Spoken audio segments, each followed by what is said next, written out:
नमस्कार दर्शक बंधु जय जगन्नाथ। आज भिडियो में समस्त को स्वागत जनाऊँगी। जदि आपण मैंने इंटरेस्टिंग जीके क्वेश्चन आंसर जानवा हेले भिडियो शेष पर्यंत निश्चित रूप देखिए। सो फ्रेंड्स चलतु आज भिडियो स्टार्ट करवा। सो फ्रेंड्स भिडियो स्टार्ट करने पूर्व जदि आपण मैंने आमर चैनल नुआ कर चैनल टी सब्सक्राइब कर पाखर थिबा घंटी बटन टी दबाई ऑल पर क्लिक कर दिंतु जहाँफल कि भिडियो टी सर्वप्रथम आपण मैंने पाइपर। सो फ्रेंड्स चलतु डेरी नक भिडियो को स्टार्ट करवा। सो फ्रेंड्स आज आपण मानक प्रथम प्रश्नटी हूँ केउं पक्षी भूई छुए नाही। ऑप्शन ए आमु पक्षी, ऑप्शन बी बादुडी पक्षी, ऑप्शन सी सागुणा पक्षी एवं ऑप्शन डी चिल पक्षी।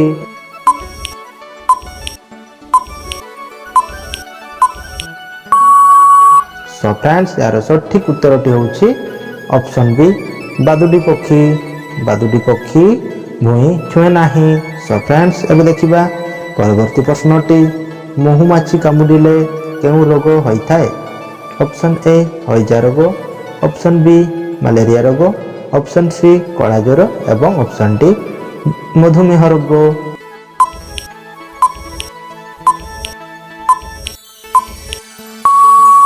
सो फ्रेंड्स यार सठिक उत्तरटी हूँ ऑप्शन सी कला ज्वर। महुमाछी कामुडिले कला ज्वर होइथाय। सो फ्रेंड्स एबे देखिबा परवर्ती प्रश्नटी घर सामने नड़िया गछ थिले केउं ठाकुर आसिथांती। ऑप्शन ए दुर्गा ठाकुर, ऑप्शन बी लक्ष्मी ठाकुर, ऑप्शन सी हनुमान ठाकुर एवं ऑप्शन डी शिव ठाकुर।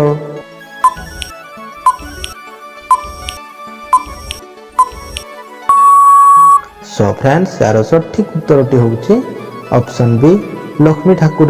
घर सामने नड़िया गछ थिले लक्ष्मी ठाकुर आसिथांती। सो फ्रेंड्स एबे देखिबा आपण मानक पई परवर्ती प्रश्नटी रबर उत्पादन रे विश्वर प्रथम देश किए। Option A America, option B रूसिया, ऑप्शन सी मालयसिया एवं ऑप्शन डी सिक्किम।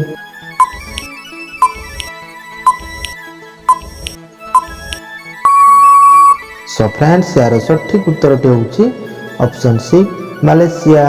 मालयसिया देश रबर उत्पादन रे प्रथम देश अटे। सो फ्रेंड्स एबे देखिबा आपण मानक पई परवर्ती प्रश्नटी भारतीय संविधान रे समुदाय केतोटी भाषा रहिछि। ऑप्शन ए 12टी, ऑप्शन बी 18टी, ऑप्शन सी 20टी एवं ऑप्शन डी 22टी।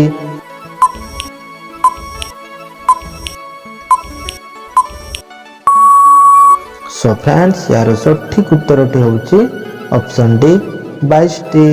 भारतीय संविधान रे समुदाय 22टी भाषा रही। सो फ्रेंड्स एबे देखिबा आपण मानक पई परवर्ती प्रश्नटी भारतर केउं राज्य रे सबुठारु अधिक धनी चाषी बास करंती।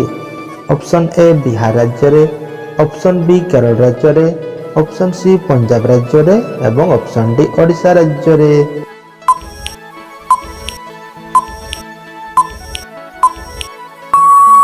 सो फ्रेंड्स यार सठिक उत्तरटी हूँ ऑप्शन सी पंजाब राज्य रे। पंजाब राज्य रे सबुठारु अधिक धनी चाषी बास करंती।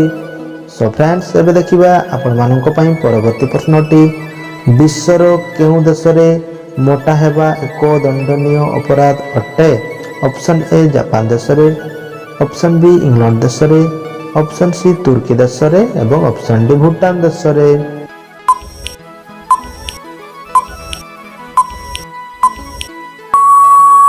सो फ्रेंड्स यार सठिक उत्तरटी हूँ ऑप्शन ए जापान देश रे। जापान देश रे मोटा हेबा एक दंडनीय अपराध अटे।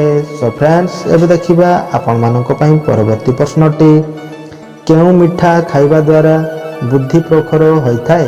Option A barfi, option B rasgulla, option C jalebi एवं ऑप्शन डी छेनापोड़।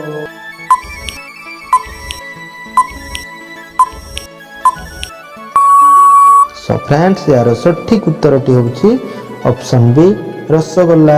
रसगोल्ला खाइबा द्वारा बुद्धि प्रखर होइथाय। सो फ्रेंड्स एबे देखिबा आपण मानक पई परवर्ती प्रश्नटी धनिया पत्र रे केउं विटामिन प्रचुर परिमाण रे रहिथाय। Option A vitamin B, option B vitamin D, option C vitamin एवं option D vitamin A.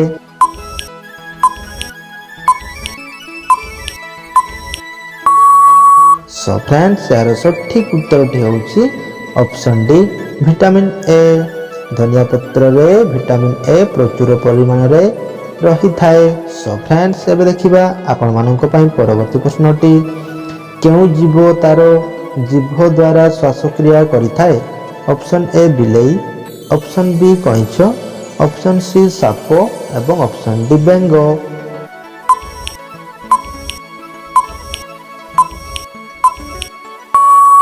So friends ଏହାର ସଠିକ୍ ଉତ୍ତରଟି ହେଉଛି ଅପସନ୍ ସି ସାପ। ସାପ ଜିଭ ଦ୍ୱାରା ଶ୍ୱାସକ୍ରିୟା କରିଥାଏ। ସୋ ଫ୍ରେଣ୍ଡସ୍ ଏବେ ଦେଖିବା ଆପଣମାନଙ୍କ ପାଇଁ ପରବର୍ତ୍ତୀ ପ୍ରଶ୍ନଟି। କେଉଁ ଗଛରେ ଫୁଲ ଫୁଟିଲେ ଗଛଟି ମରିଯାଏ? ଅପସନ୍ ଏ ଆମ୍ବ ଗଛରେ, ଅପସନ୍ ବି କଦଳୀ ଗଛରେ, ଅପସନ୍ ସି କାଜୁ ଗଛରେ ଏବଂ ଅପସନ୍ ଡି ବାଉଁଶ ଗଛରେ।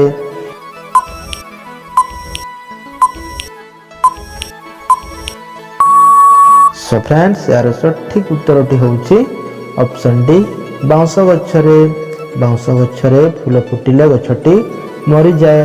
ସୋ ଫ୍ରେଣ୍ଡସ୍ ଏବେ ଦେଖିବା ଆପଣମାନଙ୍କ ପାଇଁ ପରବର୍ତ୍ତୀ ପ୍ରଶ୍ନଟି। ଏମିତି କେଉଁ ଦେଶ ଅଛି ଯେଉଁଠାରେ ଗୋଟିଏ ବି ଗଛ ନାହିଁ?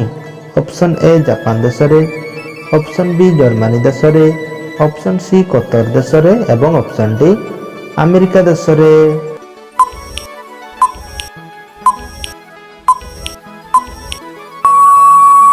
ସୋ ଫ୍ରେଣ୍ଡସ୍ ଏହାର ସଠିକ୍ ଉତ୍ତରଟି ହେଉଛି ଅପସନ୍ ସି କତର ଦେଶରେ। କତର ଦେଶରେ ଗୋଟିଏ ବି ଗଛ ନାହିଁ। ସୋ ଫ୍ରେଣ୍ଡସ୍ ଏବେ ଦେଖିବା ଆପଣମାନଙ୍କ ପାଇଁ ପରବର୍ତ୍ତୀ ପ୍ରଶ୍ନଟି। କେଉଁ ଡାଲିରେ ସର୍ବାଧିକ ପ୍ରୋଟିନ୍ ରହିଥାଏ? ଅପସନ୍ ଏ ହରଡ଼ ଡାଲିରେ, ଅପସନ୍ ବି ମୁଗ ଡାଲିରେ, ଅପସନ୍ ସି ମସୁର ଡାଲିରେ ଏବଂ ଅପସନ୍ ଡି କୋଳଥ ଡାଲିରେ।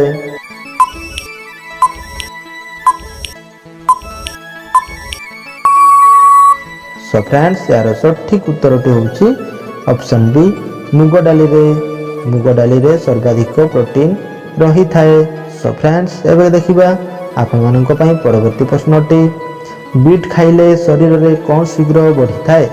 ଅପସନ୍ ଏ ଉଚ୍ଚତା, ଅପସନ୍ ବି ବୁଦ୍ଧି, ଅପସନ୍ ସି ଶକ୍ତି ଏବଂ ଅପସନ୍ ଡି ରକ୍ତ।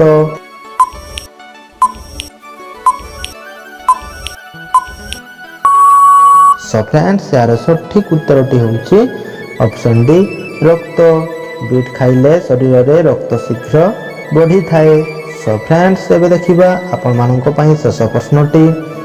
କେଉଁ ତିନୋଟି ପତ୍ର ଖାଇଲେ ସୁଗାର ଓ ବ୍ଲଡ଼ ପ୍ରେସର 2 ଦିନରେ କଣ୍ଟ୍ରୋଲ ହୋଇଯାଏ?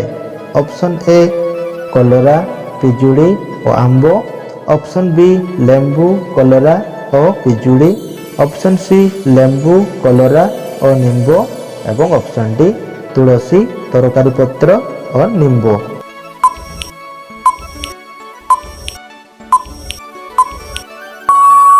ସୋ ଫ୍ରେଣ୍ଡସ୍ ତାର ସଠିକ୍ ଉତ୍ତରଟି ହେଉଛି ଅପସନ୍ ଡି ତୁଳସୀ, ତରକାରୀ ପତ୍ର ଓ ନିମ୍ବ ପତ୍ର। ସୋ ଫ୍ରେଣ୍ଡସ୍ ଆଜିର ଭିଡ଼ିଓଟିକୁ ଏଇଠି ଶେଷ କରୁଛି। ପୁଣି ଦେଖା ହେବ ପରବର୍ତ୍ତୀ ଭିଡ଼ିଓରେ।